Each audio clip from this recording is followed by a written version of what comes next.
एक बार एक किसान भगवान से बहुत नाराज हो गया। वह भगवान को कोसते हुए कहने लगा कि कभी बाढ़ आ जाए, कभी सूखा पड़ जाए, कभी धूप बहुत तेज हो जाए तो कभी ओले पड़ जाए। हर बार कुछ ना कुछ कारण से उसकी फसल थोड़ी खराब हो जाए। फिर उसने परमात्मा से कहा, देखिए प्रभु, आप परमात्मा हैं, लेकिन लगता है आपको खेती बाड़ी की ज्यादा जानकारी नहीं है।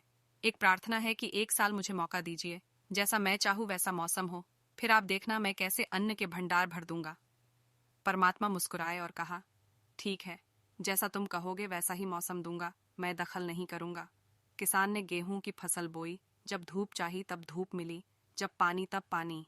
तेज धूप, ओले, बाढ़, आंधी तो उसने आने ही नहीं दी। समय के साथ फसल बढ़ी और किसान की खुशी भी, क्योंकि ऐसी फसल तो आज तक नहीं हुई थी। किसान ने मन ही मन सोचा, अब पता चलेगा परमात्मा को कि फसल कैसे करते हैं। बेकार ही इतने बरस हम किसानों को परेशान करते रहे। फसल काटने का समय भी आया। किसान बड़े गर्व से फसल काटने गया, लेकिन जैसे ही फसल काटने लगा, एकदम से छाती पर हाथ रखकर बैठ गया। गेहूं की एक भी बाली के अंदर गेहूं नहीं था, सारी बालियां अंदर से खाली थीं। बड़ा दुखी होकर उसने परमात्मा से कहा, प्रभु ये क्या हुआ? ये तो होना ही था। तुमने पौधों को संघर्ष का जरा सा भी मौका नहीं दिया। न तेज धूप में उनको तपने दिया, न आंधी ओलों से जूझने दिया। उनको किसी प्रकार की चुनौती का एहसास जरा भी नहीं होने दिया। इसीलिए सब पौधे खोखले रह गए। जब आंधी आती है, तेज बारिश होती है, ओले गिरते हैं, तब पौधा अपने बल से ही खड़ा रहता है।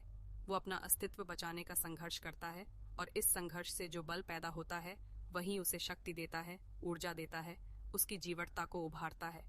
सोने को भी कुंदन बनने के लिए आग में तपने, हथौड़ी से पिटने, गलने जैसी चुनौतियों से गुजरना पड़ता है, तभी उसकी स्वर्णिम आभा उभरती है, उसे अनमोल बनाती है। भगवान की यह बात सुनकर किसान को अपनी गलती का एहसास हो चुका था कि भगवान जो भी कुछ करते हैं वे हम सभी की भलाई के लिए ही करते हैं। इस तरह वह किसान भगवान को पुनः फिर से पहले जैसा करने को कह दिया, और इस तरह किसान फिर से दोगुनी मेहनत के साथ अपने खेतों में मेहनत करने लगा और सब कुछ ईश्वर के भरोसे छोड़ दिया कि ईश्वर जो भी करता है वह अच्छा ही करता है।